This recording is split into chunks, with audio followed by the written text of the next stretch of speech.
Bonjour à toutes, bonjour à tous et bienvenue sur ces petites news TCG. Aujourd'hui un grand nombre de cartes, plus d'une vingtaine à traiter. Donc on va aller assez vite, sinon la vidéo va durer 1h30. Et je vous dis qu'on va aller assez vite, puisqu'on va commencer avec la toute première carte, une carte pour Doomz, changeur Doomz qui se trouvera dans Burst Protocol. C'est une magie normale. Détruisez une carte Doomz dans votre main, deck ou terrain face recto. Celle-ci exclut bien évidemment. Si cette carte est détruite par un effet de carte, vous pouvez ajouter une carte Doomz, celle-ci exclue depuis votre cimetière à votre main, puis vous pouvez invoquer spécialement un monstre Doomz depuis votre main. On ne peut utiliser chaque effet de Doomz qu'une seule fois par tour, encore heureux bien sûr. On va pas traiter énormément les cartes, je vais juste vous les présenter, comme je le disais en intro, ça va être beaucoup trop long sinon. Donc on va passer directement à la nouvelle carte. Et la nouvelle carte fait partie d'un nouvel archétype qui a l'air quand même très cool. J'arrive plus à parler, c'est Notelfic. Alors qu'est-ce que Notelfic? Vous allez voir que c'est une manière de jouer qui est un peu particulière, notamment avec cette petite piège continue Notelfic Rhapsodia exaspérante. Tant que vous avez un monstre dans votre zone main centrale, et c'est là le point fort du deck, c'est que ça joue dans la zone main centrale. Vous allez voir, c'est assez sympathique. Les monstres de votre adversaire ne peuvent pas attaquer, sauf pour attaquer le monstre. Vous pouvez envoyer un monstre depuis votre main terrain au cimetière, puis cibler un monstre Notelfic d'attributs d'origine différents dans votre cimetière pour l'invoquer spécialement. Vous allez voir qu'il y a pas mal d'attributs différents, donc ça va se faire relativement facilement. Puis, si vous contrôlez un monstre synchro, vous pouvez annuler les effets d'une carte face recto contrôlée par votre adversaire jusqu'à la fin du tour, et on ne peut utiliser cet effet qu'une seule fois par tour. Oui, Notelfic est un deck plus ou moins synchro, vous verrez un peu plus tard lorsqu'on traitera les monstres. Notelfic Alistea de l'Oracle, c'est un piège continu, on ne peut pas activer les effets suivants d'Alistea dans la même chaîne. Une fois par tour, on peut cibler un monstre face recto que nous contrôlons, déplacer-le dans une zone monstre main que nous contrôlons également, donc c'est pas mal, ça permet de... Vous allez voir au niveau des monstres, on en reviendra après. Lorsque votre adversaire active une carte magie piège et que vous contrôlez minimum 3 monstres Notelfic, vous pouvez annuler l'effet, puis si vous contrôlez un monstre synchro, on peut détruire la carte. Le premier effet est très bien, le deuxième effet est un peu... disons qu'il y en a beaucoup des cartes qui font cet effet là, mais de manière plus rapide et sans trop de restrictions comme celle-ci. Le premier effet est génialissime pour le deck, et le deuxième un petit peu moins.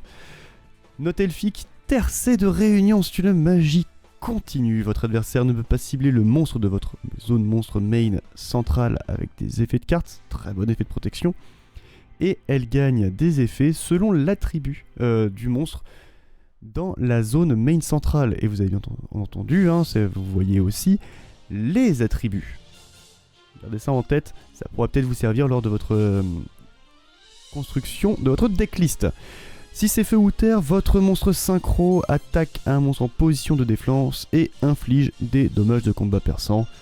C'est pas mal, surtout que potentiellement qu'on va avoir pas mal de decks en rapport avec des flips dans pas longtemps.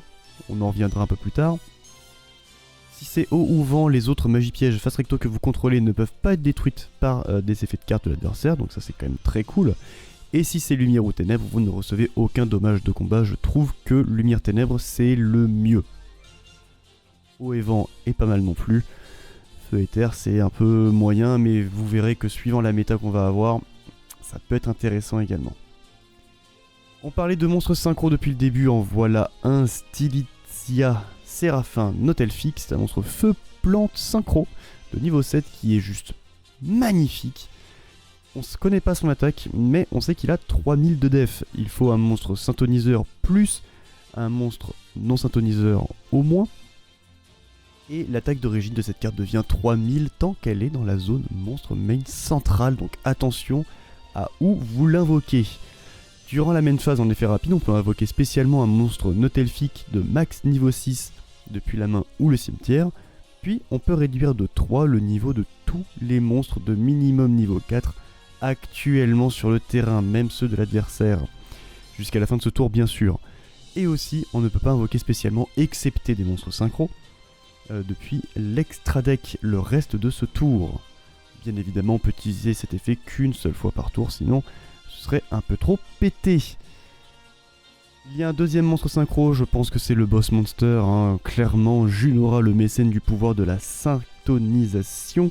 C'est un monstre feu démon qui est tout blanc comme ça, on dirait une ghost, tellement qu'elle est blanche. En ghost, elle doit être magnifique. C'est un monstre, donc comme je disais, feu démon de niveau 10, qui a 3100 d'attaque, 3800 de défense, c'est énorme. Il faut un syntoniseur et 2 monstres. Non syntoniseur, c'est non négociable. Pour l'invocation synchro de cette carte, vous pouvez traiter un monstre dans votre zone de monstre main centrale comme un syntoniseur. Si cette carte est invoquée par synchronisation, vous pouvez annuler les effets de toutes les cartes face recto actuellement contrôlées par votre adversaire, et en effet rapide, on peut activer cet effet. Tous les monstres actuellement contrôlés par votre adversaire dans la même colonne que vos monstres not elfiques peuvent pas être utilisés comme matériel pour une invocation, fusion, synchro, xyz ou lien jusqu'à la fin du tour. On ne peut utiliser cet effet qu'une seule fois par tour, heureusement. C'est hyper puissant, surtout dans la méta actuelle, dans la période où on joue, dans la période où ça va sortir. C'est balèze, c'est très balèze. J'aime bien. Les monstres not elfiques, maintenant voici un mécène du pouvoir not elfique, et ça me rappelle quelque chose, mécène du pouvoir Doomz. Est-ce que ça a un rapport du coup? Est-ce que ça a dans le lore de Doomz et c'est Armage le troisième? Certainement, du coup, puisqu'on a le mécène du pouvoir not elfique, qui est un monstre feu démon syntoniseur de niveau 1 qui a 300 d'attaque, 200 de défense. On ne peut pas invoquer spécialement de monstres synchro exclus depuis l'extra deck, évidemment. Vous ne pouvez utiliser chacun des effets suivants de mécène du pouvoir not elfique qu'une seule fois par tour. Durant la main phase, en effet rapide, on peut cibler le monstre dans notre zone main centrale et augmenter son niveau de 3. Jusqu'à la fin de ce tour, bien sûr. Puis, immédiatement après la résolution de cet effet, on peut invoquer par synchronisation un petit Junora, le mécène du pouvoir, ou un monstre not elfique. Si cette carte est envoyée au cimetière comme matériel synchro, vous pouvez ajouter une carte not elfique depuis le deck à la main. Je demande pas plus à un monstre syntoniseur. Franchement, c'est énorme. Il y a énormément d'effets, mais ils sont tous hyper utiles et tous intéressants, mine de rien. Un autre monstre not elfique et un entre guillemets vrai monstre not elfique, on a Fornota, qui est un monstre magicien lumière de niveau 6, qui a 2200 d'attaque et 1800 de défense, et vous verrez que ce seront tous des magiciens de niveau 6, mais il y a bien évidemment l'attribut qui change. Pour tous les monstres, c'est très simple, on peut invoquer spécialement cette carte depuis notre main dans la zone monstre main centrale, c'est valable pour tous les prochains not elfiques. On ne peut pas invoquer spécialement Fortuna qu'une seule fois par tour, bien évidemment, de cette façon, sinon ce serait un peu trop pété. On ne peut utiliser chacun des effets suivants de Fortuna not elfique qu'une seule fois par tour. Durant votre main phase, vous pouvez placer un piège continu not elfique depuis votre main ou deck face recto sur le terrain. On les a vus, ils sont pas mal. En placer directement une face recto, c'est intéressant, c'est très intéressant. Durant le tour de votre adversaire en effet rapide, on peut changer la position de cette carte dans notre zone monstre main et du monstre dans la même zone monstre main centrale. D'accord. Puis on peut renvoyer une magie piège face recto sur le terrain à la main. Une carte de l'adversaire qui nous embête, ça peut être pas mal. Le deuxième effet, je trouve pas si bon que ça. Donc, à voir peut-être en match miroir, ça peut être très intéressant. Mais sinon, j'ai un petit peu de mal à me dire que ça va être un excellent effet. En revanche, on a Dinia not elfique. Donc cette fois-ci, c'est toujours un magicien, mais haut. Qui est de niveau 6 toujours, qui a 2400 d'attaque et 1800 de défense. On peut invoquer spécialement cette carte dans la zone monstre main centrale depuis notre main qu'une seule fois par tour. On ne peut également utiliser chacun des effets suivants qu'une seule fois par tour aussi. Durant votre main phase, on peut placer une magie continue cette fois-ci, not elfique depuis le deck face recto sur notre terrain, donc ça pareil c'est super cool. Durant le tour de votre adversaire en effet rapide, vous pouvez échanger la position de cette carte dans votre zone monstre main et du monstre dans votre zone monstre main centrale. Puis vous pouvez bannir une carte face recto au hasard depuis la main de votre adversaire jusqu'à la end phase. C'est quand même pas mal. C'est grosso modo la même carte que la précédente, sauf que là c'est pour une magie continue et au lieu de renvoyer une carte à la main, on en bannit une. Je me demande du coup quel va être le troisième, parce que oui, il y a Lucina, là, le feu, cette fois-ci, qui a 2500 d'attaque et 1800 de défense. Ils ont tous 1008 de défense pour l'instant, c'est assez intéressant. Bien évidemment, on peut l'invoquer qu'une seule fois dans la zone monstre main centrale par tour, sinon ce serait trop pété. Et durant votre main phase, on peut ajouter un monstre not elfique depuis le deck à la main. Voilà, un c'est les pièges, l'autre c'est les magies, le dernier forcément c'était les monstres. Et durant le tour de votre adversaire en effet rapide, on peut échanger la position de cette carte dans votre zone monstre main et dans la zone du monstre main central. Puis vous pouvez renvoyer un monstre de maximum niveau 6 contrôlé par votre adversaire à la main. C'est intéressant pour les monstres fusion et synchro, par exemple, de bas niveau. Si l'adversaire, on voit qu'il est à 2 doigts de faire une Xyz, on peut le renvoyer à la main. Non, le deck not elfique, je pense qu'il va être super bon. À voir après quelle va être la toolbox synchro qui va se mettre en place, parce qu'on peut pas faire grand chose à part de la synchro. On peut faire de l'Xyz 6 aussi, hein, mais avec Béatrice en moins ça va être compliqué je pense. Mais ce n'est pas tout, on a aussi quelques petites cartes aléatoires qui ont été ajoutées dans Burst Protocol. Émeute par exemple, qui est une magie jeu rapide. Ciblez un monstre en position de défense face verso sur le terrain, renvoyez-le à la main. Puis le joueur qui l'a ajouté à la main peut invoquer spécialement un monstre depuis sa main en position de défense face verso. Je vois très peu d'intérêt à cette carte, puisque tu peux réinvoquer spécialement celle que tu as posée, donc, enfin celle qu'on t'a renvoyée, donc je sais pas... Je sais pas, là faudra me dire. Lorsqu'un monstre de l'adversaire déclare une attaque, vous pouvez bannir cette carte depuis votre cimetière. Changer un monstre en position de défense face verso sur le terrain en position d'attaque. Là oui, là il y a un petit intérêt, mais sinon c'est les cartes communes quoi. C'est pas non plus les grosses cartes qui vont changer la méta. Par contre, main du cauchemar, ça peut être intéressant pour un certain type de deck. C'est une magie jeu rapide. On peut envoyer un monstre illusion depuis notre deck au cimetière. Bon, pourquoi pas, j'ai envie de dire. Hein. Et durant votre main phase, si vous contrôlez un monstre illusion de minimum niveau 5, on peut bannir cette carte depuis le cimetière, cibler un monstre dans le cimetière de l'adversaire et invoquer le spécialement sur votre terrain. Ça c'est cool ça, un petit monster reborn pour voler un monstre clé de l'adversaire. Ça peut être très intéressant pour enrayer les mécaniques du deck adverse. Bien évidemment, durant votre end phase durant la end phase du prochain tour, il faudra le bannir et on peut en utiliser qu'un seul par tour et uniquement une fois le tour. Du cauchemar, c'est déjà une carte qui est un peu plus intéressante pour les decks illusion, à voir si ça sera vraiment utilisé ou non. La dernière carte de Burst Protocol pour cette semaine, bien sûr, c'est Zaren, le dragon enchaîné. Et là, c'est un peu bizarre son truc là. C'est un monstre dragon synchro synthoniseur ténèbres de niveau 7 qui a 2800 d'attaque et 2100 de défense. Il faut un synthoniseur plus un monstre synchro. Si cette carte que vous contrôlez va être utilisée comme matériel synchro, vous pouvez la traiter comme un monstre non synthoniseur. Ça déjà c'est très cool. Lorsqu'une carte ou un effet est activé en réponse à l'activation d'une carte ou d'un effet, en effet rapide on peut activer un des effets suivants. C'est là que c'est compliqué. Annulez l'effet et si vous le faites, détruisez la carte. Ou annuler les effets de la carte à laquelle il a répondu, et si vous le faites, détruisez la carte. Et c'est le à laquelle il a répondu, moi, qui me pose problème. Je ne... Pour moi, c'est la même. C'est le même effet. Là, le ruling de cette carte, il va falloir que je le lise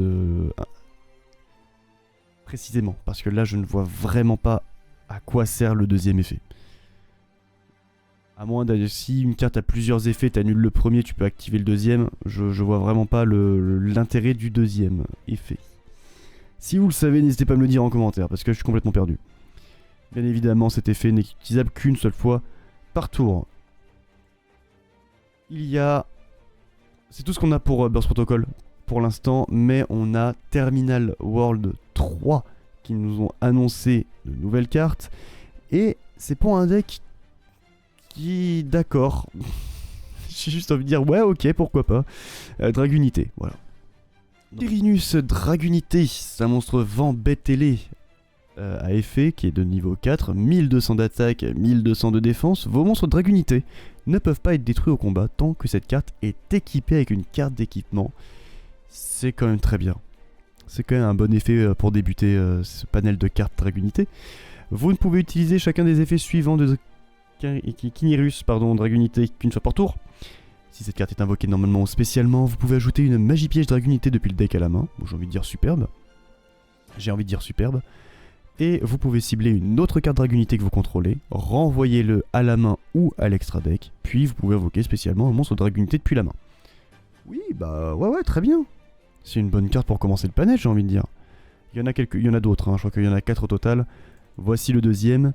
Falchion, je pense que ça se dit Falchion, qui est un monstre dragon, vent, synthoniseur de niveau 2 avec 1300 d'attaque et 1200 de défense. Vous pouvez bannir cette carte depuis votre main ou cimetière, cibler un monstre Dragunité que vous contrôlez.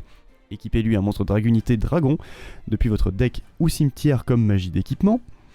Et on peut envoyer cette carte équipée à un monstre Dragunité au cimetière, cibler une carte face recto contrôlée par l'adversaire et bannissez-la.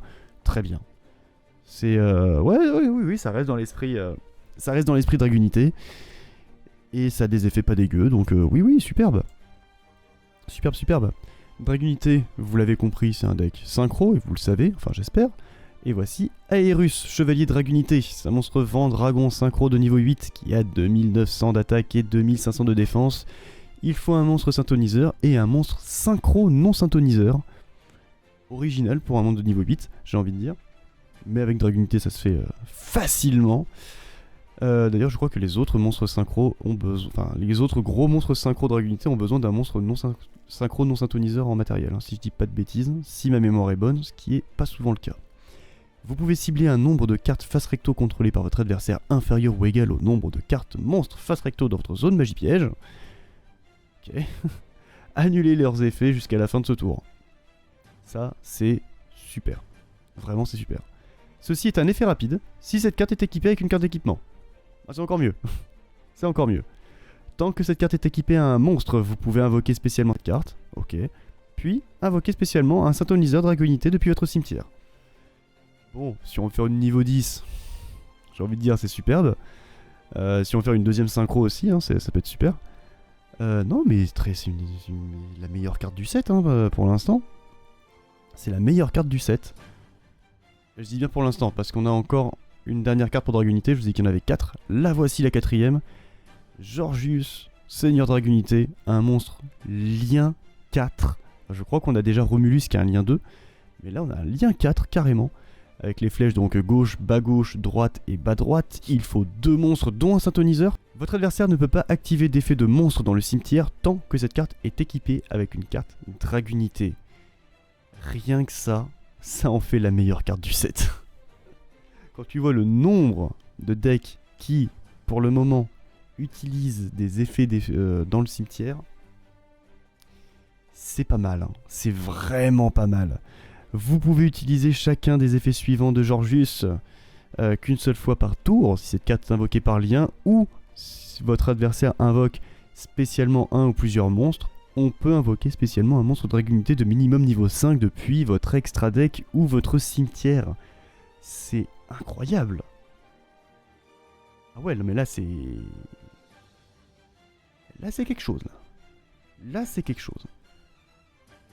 Si votre adversaire active une magie piège ou un effet de magie piège, en effet rapide, on peut envoyer une carte d'équipement que nous contrôlons au cimetière pour annuler l'effet. Ah ouais, bah je retire ce que j'ai dit il y a 5 minutes, c'est celle-ci, la meilleure carte Dragunité. C'est quand même assez fou. C'est quand même assez fou ce qu'ils peuvent nous faire maintenant, c'est... Bon après ça reste Dragunité. Mais ça fera ravir pas mal de personnes je pense. On a enfin un visuel sur le booster, vous le voyez depuis le début en haut à droite du petit encart. On connaît 3 des 4 archétypes, donc je rappelle Sabre X, Constellé et forcément Dragunité. Le dernier, il y a 3 archétypes qui sont théorisés. Alors je vais le plus bas, le moins possible serait Gusto. Parce qu'il y aurait déjà un archétype vent. Et apparemment Gusto serait sorti trop tard par rapport à Dragunité. Le deuxième ce serait Marionnette de l'ombre. Et ça c'est quand même pas mal parce qu'il y a beaucoup de gens qui aiment ce deck et il y a beaucoup de gens qui aimeraient que Marionnette de l'ombre revienne avec du support. Donc c'est très très cool, c'est un deck très populaire. Et le dernier ce serait Zefra. Voilà, donc à voir si les théories ont été justes. Pour l'instant, on n'en sait pas plus. On en saura peut-être la semaine prochaine, voire dans les futures semaines, bien sûr. Il nous reste 2 petites cartes à voir. Et elles sont toutes particulières parce qu'elles sont, elles seront lors de la prochaine box. Enfin, c'est pas vraiment de la prochaine box, c'est une box OCG. Ici, nous avons le maître de la fin du monde. oui, c'est un peu particulier, mais oui, le maître de la fin du monde. Un monstre ténèbres, démon rituel de niveau 10, qui a 3000 d'attaque, 2900 de défense. Et on peut invoquer rituellement cette carte avec une carte fin du monde. Le nom de cette carte devient Pen, roi de l'Armageddon, tant qu'elle est dans la main ou le terrain. On ne peut utiliser chacun des effets suivants de maître de la fin du monde qu'une seule fois par tour. On peut révéler cette carte dans notre main, payer 2000 points de vie, et bannissez une magie rituelle depuis le deck, appliquer l'effet d'activation de la carte et invoquer, qui invoque rituellement un monstre. Ça veut dire que tu peux l'invoquer. Oh. Ah ouais. Tu payes 2000 points de vie pour invoquer par rituel. Le deuxième effet, on paye également 2000 points de vie et lui est un peu dévastateur. Détruisez autant d'autres cartes sur le terrain que possible. Puis cette carte gagne 2900 d'attaque, qui passe donc à 5009. C'est... Oh, l'attaque, elle est débile. Oh, l'attaque, elle est débile. Donc toutes les cartes qui ne sont pas destructibles par effet, ou qui ne sont pas affectées par effet de carte, voilà. Elles restent sur le terrain, mais sinon tu pètes tout le reste. C'est balèze, c'est très très fort. Ça peut être facilement invocable aussi, hein, vu que t'as juste à bannir, enfin tu révèles, tu payes 2000, tu bannis, tu peux l'invoquer. Bon, bien évidemment, faut sacrifier un monstre de niveau 10, hein, attention. Mais c'est pas mal, hein. Franchement, c'est cool, c'est très très cool. T'as ça en main de départ et un monstre de niveau 10. En main de départ, tu as ça dans ta main plus un monstre de niveau 10, tu te régales, La dernière carte, qui sera toujours dans le même set, c'est une carte fusion ce coup-ci. Le renoncer aux yeux du cauchemar, qui est hyper stylé. C'est un monstre ténèbres illusion fusion de niveau 1 qui a 0 d'attaque et de défense. Il faut 2 monstres de types différents parmi démon, illusion ou magicien pour pouvoir l'invoquer. Si cette carte est invoquée spécialement ou à la fin de la battle phase, cette carte a combattu, vous pouvez équiper un monstre contrôlé par votre adversaire à cette carte comme une magie d'équipement. Voilà, c'est très fort, c'est très très fort. On ne peut utiliser cet effet qu'une seule fois par tour, heureusement du reste.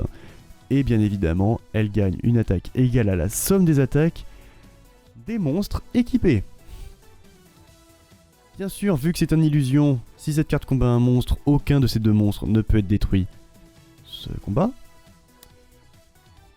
Et votre adversaire ne peut pas cibler de monstre avec une attaque. Celui-ci exclut, ce qui en fait une tower monstrueuse qui va petit à petit gratter de l'attaque et fondre les points de vie de l'adversaire comme neige au soleil. Dans cette petite boîte dont j'ai oublié le nom et que je vous remets ici, je vais y arriver à un moment donné, hein, que je vous remettrai là, il nous reste à voir un monstre synchro, fusion, Xyz et lien. Non, pas fusion, pendule, hein, c'est synchro, Xyz, pendule et lien, qui je pense seront à un personnage ou à un deck iconique. Hein, Armageddon, c'est un deck iconique quand même. Et il y a de très très bonnes reprints à l'intérieur, je peux vous le garantir. J'ai hâte d'en savoir plus sur cette boîte. Quoi qu'il en soit, messieurs, dames, je vous remercie d'avoir regardé cette vidéo jusqu'au bout. Elle est déjà beaucoup trop longue, mais je fais quand même un petit coucou à nos partenaires. N'hésitez pas à voir les descriptions, la description pour avoir les liens, que ce soit pour Monsieur Labro, pour Sadix TCG ou encore pour Master Duel France. Et moi je vous dis à la semaine prochaine. Non, pas du tout, je vous dis à dans 2 semaines pour la suite des news. Passez une excellente soirée et à bientôt.